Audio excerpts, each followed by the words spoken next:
Praise the Lord! Magandang umaga sa ating lahat, mga kapatiran ko sa Pangpang Community Church or Pangpang Community Center, Sibalom Amtiki. And today, nandito tayo sa ating kinatawag na encouragement or sharing the Word of God, which is the very important things in our life right now. And today, napakagandang bagay dahil mayroon akong oportunidad na i-share sa iyo yung mga bagay na gustong ipaabot ng Panginoon, mga bagay na gustong i-share ng Panginoon, mga bagay na nagpapalakas sa atin, mga bagay na magbibigay encouragement, mag-i-increase ng ating pananampalataya, magpapatibay ng ating pananampalataya, magpapatibay ng ating relasyon sa Panginoon. And today, I want to open our Bible in Numbers chapter 21, verse 4 to 9. Okay, kung nandyan kayo na sumusunod sa akin sa umagang ito, buksan natin ating Bible or buksan natin ating mga kasulatan sa Numbers chapter 21, verse 4 up to verse 9. I am reading in IB version today. Okay, sa ating pag-aaral ngayon, tayo makinig dahil napakaikli lang to at napaka-importante para sa ating lahat na talagang malalaman natin at iisa sa pamuhay natin ang tinatawag na salita ng Diyos. Sabi niya dito, they traveled from Mount Hor along the road to the Red Sea to go around Edom. But the people grew impatient on the way. They spoke against God and against Moses and said, "Why have you brought us up out of Egypt to die in the desert? There is no bread, there is no water, and we detest this miserable food." Then the Lord sent venomous snakes among them. They bit the people, and many Israelites died. Verse 7, the people came to Moses and said, "We sinned when we spoke against the Lord and against you. Pray that the Lord will take the snakes away from us." So Moses prayed for the people. Okay? Verse 8, the Lord said to Moses, "Make a snake and put it up on a pole. Anyone who is bitten can look at it and live." Verse 9, last verse. So Moses made a bronze snake and put it up on a pole. Then when anyone was bitten by a snake and looked at the bronze snake, he lived. Okay? Pagpalain ng Panginoon ang pagkabasa ng kanyang salita at napakaganda ito. At yung isa pang verse na babasa natin sa John chapter 3 verse 14 up to 16. Sabi niya dito sa John chapter 3 verse 14 to 16, sabi niya, "Just as Moses lifted up the snake in the desert," okay, "so the Son of Man must lift it up, that everyone who believes in Him may have eternal life." Okay, di ba na makaganda? Ang sinabi niya, that everyone who believes in Him may have eternal life.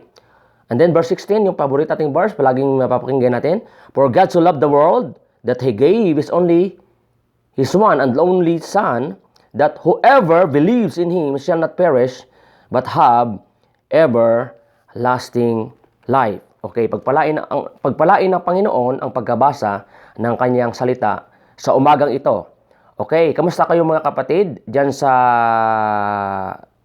Pangpang Community Church?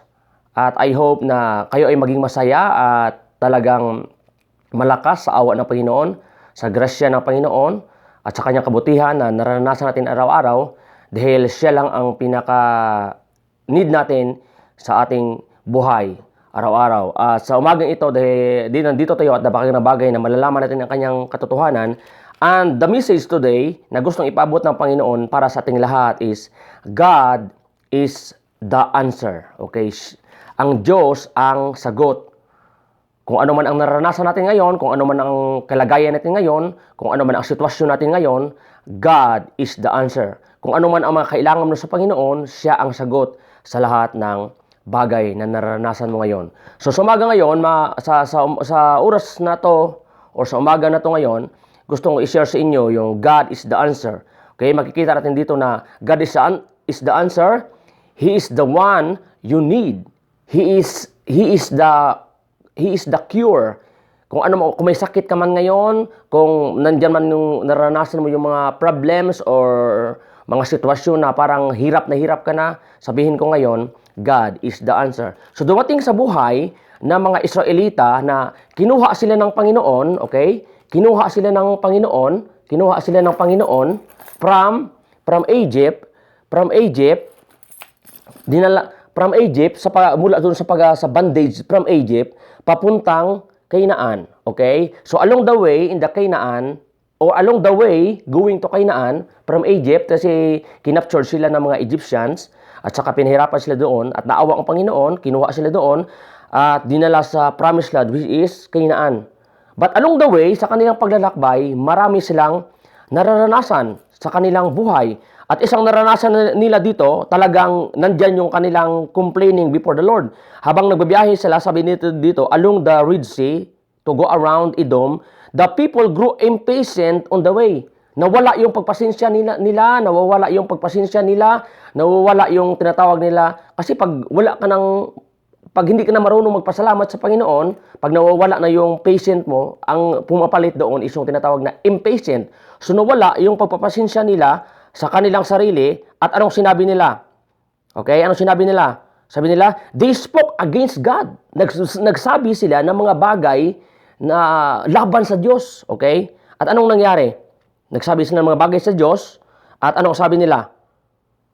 And they spoke against God and against Moses and said, why have you brought us up out of Egypt to die in the wilderness? Kukunin mo ba kami, Moses, from Egypt, dadalhin mo kami sa promised land, tapos mamamatay lang kami dito sa deserto, sa aming paglalakbay. Ganun ang kanilang complaint. Wala nang tinapay, there is no bread, wala na kaming pagkain, there is no water, wala ring tubig, and we detest this miserable food. At itong mga tinapay na kinakain namin araw-araw, sawang-sawa na kami. Kung mababasa natin sa Tagalog version, sawang-sawa na kami sa araw-araw na tinapay. Okay?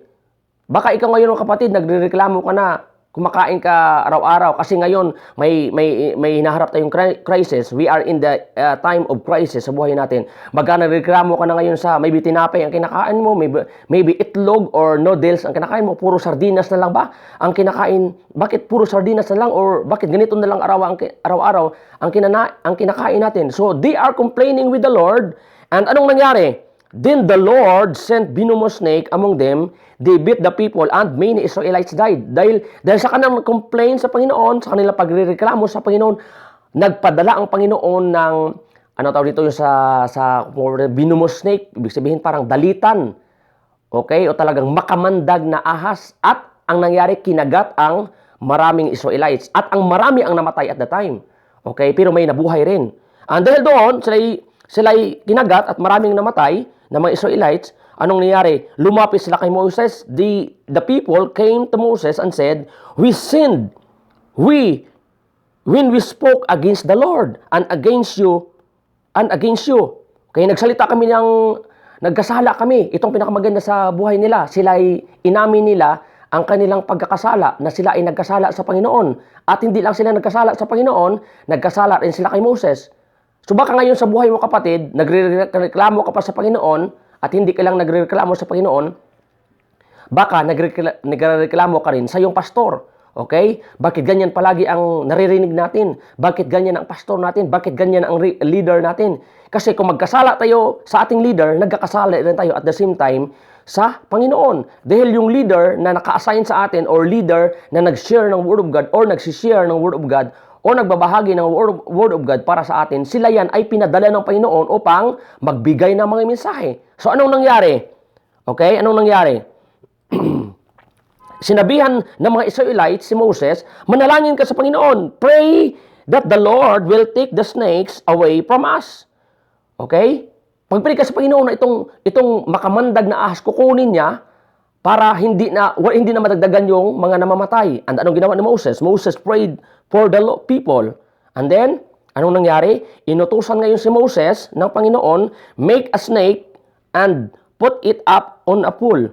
Anyone who is bitten can look at it and live. So inutusan si Moses, gumawa ka ngayon ng bronze na snake at ilagay mo doon sa gilid ng tubig. Okay, doon sa banda sa may parang swimming pool or doon sa pool, sabi niya, ano sinabi? Bronze. So Moses made a bronze snake and put it up on a pole. Then, when anyone was bitten by the snake and look at the bronze snake, they live or he lived. So, anong nangyari?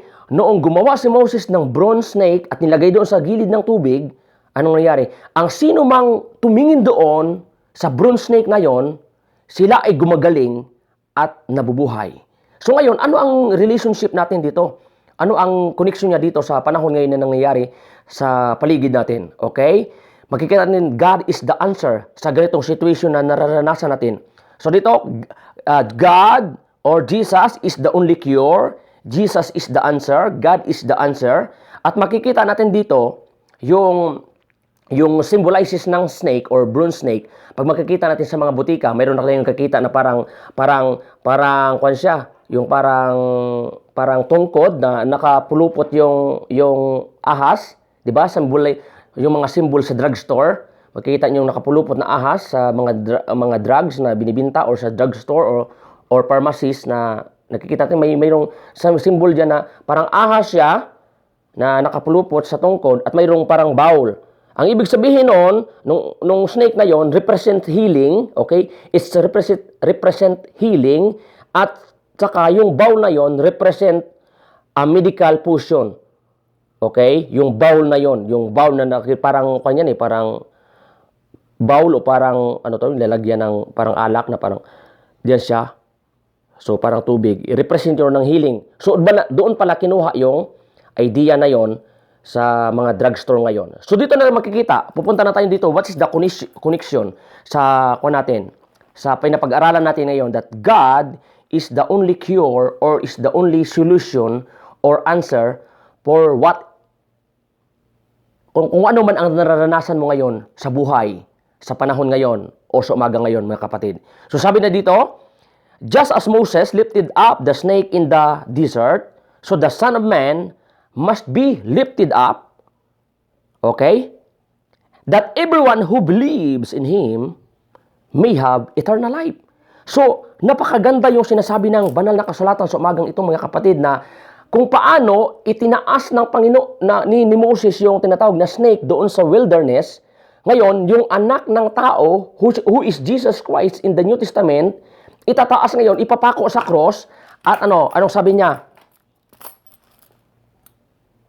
Magbibigay siya ng buhay sa mga tao. And everyone who believe in Him, which is Jesus Christ, will receive eternal life.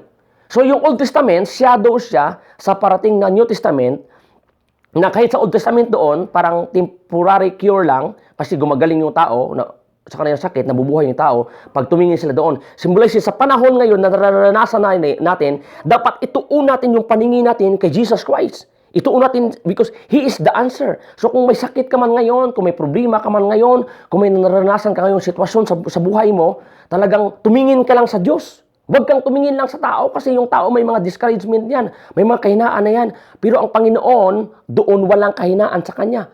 Puno siya ng kasagutan. That's why our topic today, God is the answer for this situation. God is the answer for what you are experiencing right now in your life. Amen, mga kapatid? So dapat paniwalaan natin yung ganung bagay na yon. As sinabi na dito sa John 3:16, kaya nga ibinigay si Jesus Christ sa mundo, okay? Ang nag-iisang anak ng Diyos doon sa langit, ibinigay siya sa mundo upang kung sino mang sumampalataya sa Kanya ay magkakaroon ng buhay na walang hanggan. Mga kapatid, hindi lang healing yung matatanggap natin sa Panginoon kung tayo ay maniwala. So, kung tayo ay maniwala, kundi kagalingan rin ng ating mga sakit.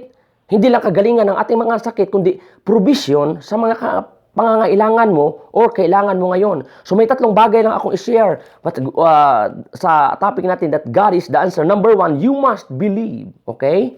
Sabihin natin, you must believe. I must believe. We must believe.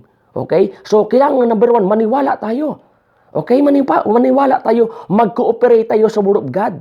Ngayon, sa panahon ngayon, mag-cooperate tayo. Kailangan yung 100% nating pananampalataya. Yung pinag-uusapan ngayon sa mga crisis na nararanasan natin ngayon sa ating paligid, yung pinag-uusapan, hindi lang yung hindi lang yung talagang pera eh. Sabi ni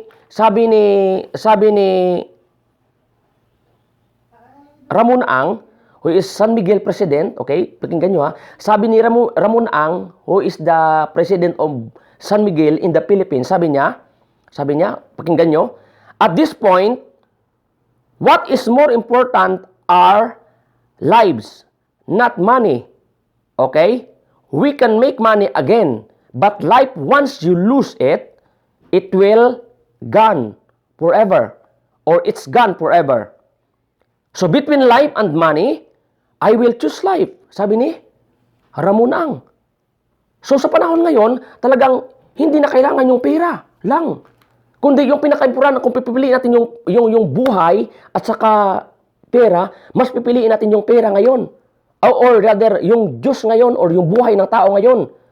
Okay? Dahil yung pera, pag ikaw ay buhay, makikita mo naman later yan eh. Makakaproduce ka ulit ng pera. Pero bang yung buhay, pag wala nang pag-asa. Patay na eh. Sabi nga, may kasabihan nga, aanhin ang damo kung patay ng kabayo. Aanhin mo ang pera mo ngayon kung wala ng buhay. Kung wala ng kakain. Kaya sa panahon ngayon, ang natutunan ng maraming tao, hindi pinag-usapan kung mayaman ka or mahirap. Yung pinag-usapan ngayon, hindi lang yung pera, okay, or resources ng isang tao, or kayamanan ng isang tao. Yung pinag-uusapan ngayon, yung buhay mo, ano yung connection mo sa Panginoon, at walang pinipili yung sitwasyon ngayon. Parang pantay-pantay tayong lahat. Mayaman ka man or mahirap ka man, lahat ay pantay-pantay na nakaranas ng problema. So, kailangan maniwala natin. We must believe. Okay? Let's cooperate. Let's understand. Anong pinakamaganda dito sa we must believe at sa sitwasyon nating naranasan ngayon sa ating paligid, let's strengthen our faith before the Lord. Strengthen natin yung ating pananampalataya. Palakasin na natin ang ating pananampalataya. Siguro, dito sa amin, we are going mga 30 days yung tinatawag na community quarantine namin. Pag nasa accommodation ka, pag nasa bahay ka lang, talagang ano bang gagawin mo? Maybe kain, tulog, pahinga, ganon, or nagbumuni ka, or nagmumuni-muni ka, or nagugunita ka, or tawag ito, yung parang nagre-relax ka ng sarili mo. Pero ang pinakamagandang gawin dito, yung isi-strengthen mo ngayon, yung personal na relasyon mo sa Diyos. Di ba? Sabi nga ng mga tao is yung naranasan sa panahon ngayon is talagang napakalaking tulong ito dahil mayroon na silang oras sa pamilya na magbanding, mayroon na silang oras na strengthen ng kanilang pananampalataya, nakapagpahinga sila sa trabaho nila, nakapagpahinga yung buong mundo. Kasi yung mga company mostly sarado, yung bukas lang yung tindahan at saka yung tindahan ng mga grocery stores at pharmacies at yung mga ibang company talagang totally sarado siya. So we must believe, mga kapatid. At yung pangalawa dito, you must receive. Kailangan hindi ka lang maniwala, kundi tanggapin mo itong solution na kung saan si Jesus Christ. Dahil sabi niya kanina sa may John 3:15, that everyone who believe in Him may have eternal life. So ang tanong ko ngayon, mga kapatid, ang challenge ko ngayon, naniniwala ka ba sa Panginoon? Ngayon, kung ikaw'y naniniwala, tatanggapin mo ba ngayon yung challenge? Kasi marami namang naniniwala, pero hindi naman nila tinatanggap. There are a lot people, they believe, but they don't receive. Kahit kasi Satanas naniniwala rin nanginginig pa nga sa takot Okay? Pero yung pinaka-importanting bagay, hindi lang kailangang paniwalaan mo, tanggapin mo ngayon kung anong ino-offer ng Panginoon na solution para sa buhay mo. Yung pinag-uusapan dito, hindi yung kung ano ang pinag-aralan mo, kung anong level ka sa buhay, kung malaki yung bahay mo o maliit yung bahay mo, kung mahirap ka man o mayaman ka man, kung marami kang pera o konti yung pera. Yung pinag-uusapan dito is yung between your personal relationship with the Lord. Okay? You must receive. Kailangang paniwalaan mo, tanggapin mo ang ino-offer ng Panginoon na solution para sa iyong buhay. Okay? Lastly, yung pangatlo po, dito makikita natin, number 1, you must believe. Number 2, you must receive. Number 3, you must live. Okay? Ito yung pinaka-importante. Hindi lang tanggapin mo, hindi lang manampalataya ka, kundi mamuhay ka ngayon ng ayon sa kalooban ng Panginoon. Mamuhay ka ngayon ng ayon sa kanyang pag-ibig. Okay? In 1 John chapter 4 verse 20 to 21 or 1 Juan kapitulo 4 versikulo 20 hanggang 21, ang sabi niya dito, if anyone says I love God yet hates his brother, he is a liar. For anyone who does not love his brother whom he has seen cannot love God whom he has not seen. And he has given us this command, whoever loves God must also love his brother. Di ba? Kung nagsasabi daw tayo na mahal natin ang Panginoon, pero galit tayo sa ating kapatid, o sa ating brothers and sisters, o galit man tayo sa ating brothers and sisters, or kapatid natin, either kapatid mo sa laman, or kapatid mo sa Panginoon, okay? Ano daw? Sinungaling ka. Isa kang sinungaling. Isa siyang sinungaling. Okay? For everyone or for anyone who does not love his brother whom he has seen cannot love God who he has not seen. Sabi ng Panginoon, kung hindi mo nga mahal yung kapatid mo na nakikita mo sa mata mo, how much pa yung Diyos na hindi mo makikita? Ibig sabihin, yung representation ng totoong pag-ibig mo sa Panginoon, kung mahal mo ang kapatid mo ngayon. Okay, mga kapatid? Kung mahal mo yung neighbor mo ngayon, yung kapitbahay mo, yung neighbor mo, yung kaibigan mo, kung mahal mo siya ngayon, doon mo may papakita na talagang mahal mo ang Diyos. At sabi niya, at ito ang kautusan, He has given us this command, whoever loves God must also love his brother. Okay? Nung panahon, pinuno ni Jesus Christ ang mga tao sa New Testament. Sabi niya, ang inyong mga bibig, nagsasabi lang kayong kilala niyo ako, nagsasabi kayong mahal niyo ako, okay? Ang inyong pagsamba ay sa bibig lamang, ngunit ang inyong mga puso ay malayo sa Diyos. Kasi nakikita sila ng Panginoon, talagang tinitingnan sila ng Panginoon na talagang they are very, very strict in doing tinatawag na mga ceremonial or religious ceremony. Magawa sila ng ganito, nagpe-pray sila, nililinis nila, mga outward things lang ang kanilang nililinis, pero hindi makitaan sa kanilang puso na mayroon silang talagang takot sa Panginoon. Okay, so you must live para sa Panginoon. Okay? Kailangan mamuhay ka para sa Panginoon. At paano tayo mamumuhay? Number 1, dito na makikita natin, love yourself. Okay? Mahalin mo ang iyong sarili. Paano mo maipapakita that you love other people kung ikaw mismo hindi ka marunong magpahalaga sa sarili mo? Paano mo maipapakita na mahal mo yung ibang tao kung ang sarili mo mismo ay pinapababayaan mo, hindi mo mahal ang sarili mo? Ibig sabihin, you express your love to other people because you already loved yourself. Kasi may kasabihan nga, hurt people hurt other people. Ang taong nananakit ng ibang tao kasi nga parang nasaktan sila nung una eh. Parang gusto nilang iparanas sa iba na talagang ganito masaktan. May mga ganong sitwasyon. Kaya sabi niya dito, una-una, ang pinakamalaga ay love yourself. Mahalin mo ang sarili mo. Kasi kung may ipapakita mo yung pag-ibig mo sa sarili mo, may ipapakita mo yung pag-ibig mo para sa iba. Hindi ka pabaya sa sarili mo. Di ba? So, ayusin mo ngayon ang sarili mo, your faith before the Lord, okay? Your obligation before the Lord, at saka yung pag-ibig mo para sa iba. Love yourself, love your family, ipakita mo ngayon yung pag-ibig mo sa pamilya mo, and then, love more and give more. Sa sitwasyon na naranasan natin yung mga kapatid, kailangan maipakita natin yung tunay na pagmamahal natin sa ating sarili. Okay? Mahalin mo ang sarili mo. Bigyan mo ng pagkakataon na makapagmuni-muni sa salita ng Diyos. And then, mahalin mo ang pamilya mo, mga kapatid. Mahalin mo ang mahal sa buhay mo. Yun ang pinaka-importante sa panahon ngayon. Diba? Kasi yun ang sabi ng Panginoon eh. I'm giving you this command today, whoever loves God must also love his brother.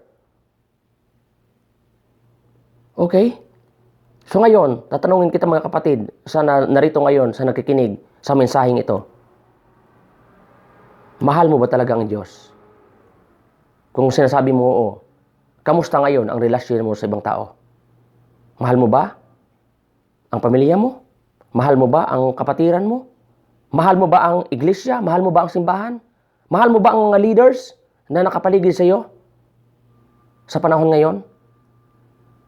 Doon, at yun yung basihan na totoong mahal mo ang Diyos. So you must love yourself. You must love your family. You need to love more. You need to give more para sa Panginoon. At yung pinakamaganda ditong bagay sa ating pagtatapos, talagang sinachallenge ko kayo. Let's cooperate to the community. Let's cooperate sa ating government. Let's cooperate to our community. Let's understand, okay?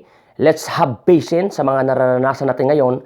At kung ano yung maitulong natin, yung maiambag natin para sa iba. Parang yung sabi ng isang sabi ng isang nagturo na sabi niya, nadagdagan daw yung malasakit natin sa kapwa sa panahon ngayon. Di ba naman, lahat-lahat tayo nakakaranas ng problem. Nadagdagan yung kanilang, yung kanilang concern, nagdagdagan yung kanilang malasakit, nagdagdagan yung pag-ibig nila sa iba. At di ba napakaganda? At talagang yun ang pinakagusto ng Panginoon. Kaya, ang isang conclusion ko na verse, ay makikita natin dito sa Revelation or Pahayag, chapter 22, verse 7. Okay? Sa binasa natin kanina doon sa Old Testament, sa Numbers, chapter 21, verse 4 to 9, and John chapter 3 verse 14 to 16, and 1 John chapter 4 20 to 21 yung command.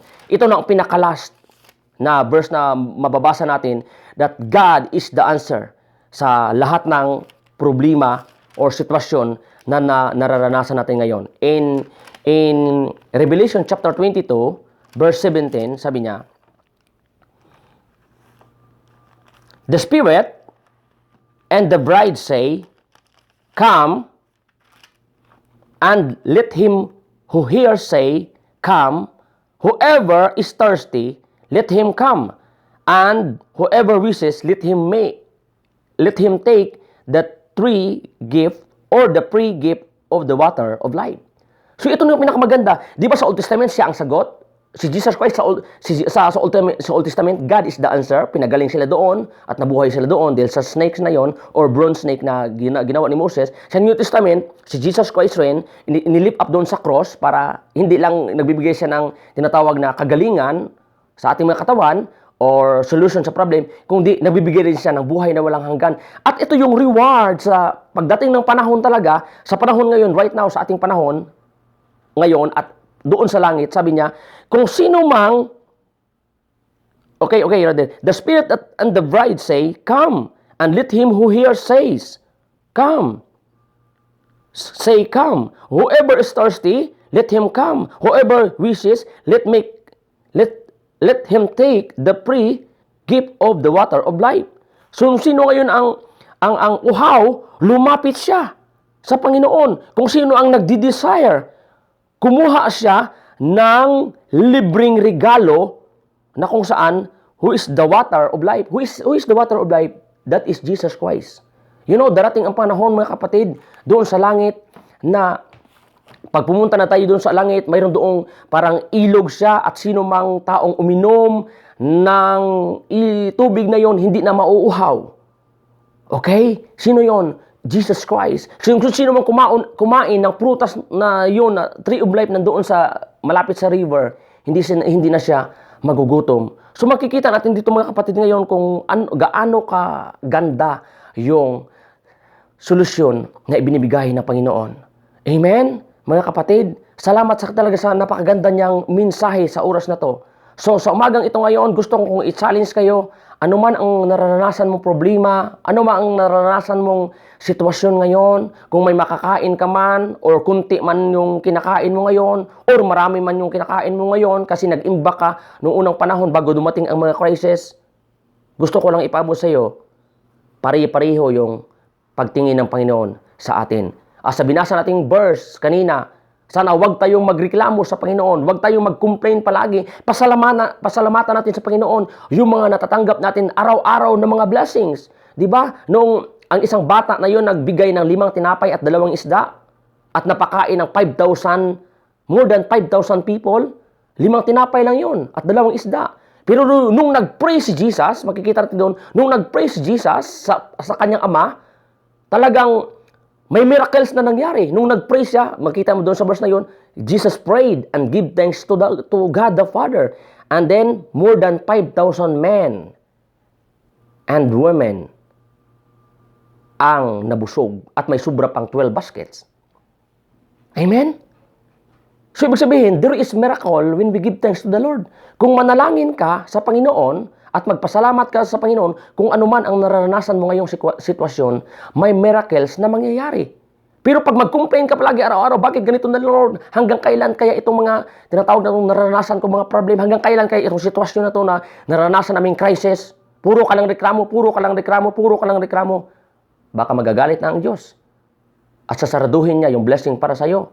Sasaraduhin na yung mga pagpapala para sa iyo. At hindi lang yon, makikita natin sa Old Testament. Talagang nagpadala talaga sa mga salot or ahas para kagatin ang mga tao. Kasi hindi na pagpupuri ang lumalabas sa kanilang mga bibig. Hindi na pasasalamat. Hindi na pagtaas sa Panginoon. Everyday puro ka na lang reklamo. Puro na lang sila reklamo. Sa mga kapatid, sa umagang ito, pasalamatan natin ang Panginoon sa lahat ng mga blessing na natanggap natin. Pasalamatan natin ang Panginoon kung ano man ang sitwasyon na naranasan natin. Hindi natin pasasalamatan ang Panginoon dahil sa problema. Pasasalamatan natin ngayon ang Panginoon dahil sa kabila ng mga problema, mga kapatid, nandyan siya kasama natin. Amen? Hindi natin pinag-uusapan yung relihiyon ngayon. Pinag-uusapan natin yung personal natin na relasyon sa Diyos. Yun ang pinaka-importante ngayon. Hindi nga pinag-usapan ngayon yung asawa mo lang or yung anak mo or yung kaibigan mo Yung pinag-usapan natin ngayon, yung personal na relasyon mo sa Panginoon. Di ba? Yung ikaw mismo at Diyos ngayon ang pinag-usapan. That's why our topic this morning is God is the answer. Amen? So mga kapatid, salamat po. Talagang napakabuti ang Diyos sa umagang ito para sa ating lahat. Pasalamatan natin siya, purihin natin siya, okay? At napaka-importante, paniwalaan natin siya sa ating buhay. Sabi ni Jesus, kung mayroon tayong pananampalataya, gaya ng isang mustard seed, maliit lang yun na butil, pero pag itinanim mo, napakalaking puno. Sabi ni Jesus Christ, you can move this mountain. So, ibig sabihin, kung ikaw ngayon ay may pure na faith sa Panginoon, nothing is impossible. Nothing is impossible. Lahat ng imposibleng bagay na kinakaharap mo ngayon, lahat ng imposibleng bagay na parang wala ng solusyon, kung ikaw ay naniniwala sa umagang ito, mga kapatid, kaya ng Panginoon na bigyan ng solusyon yan mo, sitwasyon mo. So believe in the Lord Jesus Christ. He is the cure. God is the cure. Number 2, you must receive Him. You must receive Him as a personal Savior. Not only Savior, but Lord of your life. He is the Master of your life. He is the God of your life. He is the Lord over your life, over your family. Okay? And then, we must live by loving ourselves, loving our family, loving other people. Because God is giving a new command today. Let's love one another.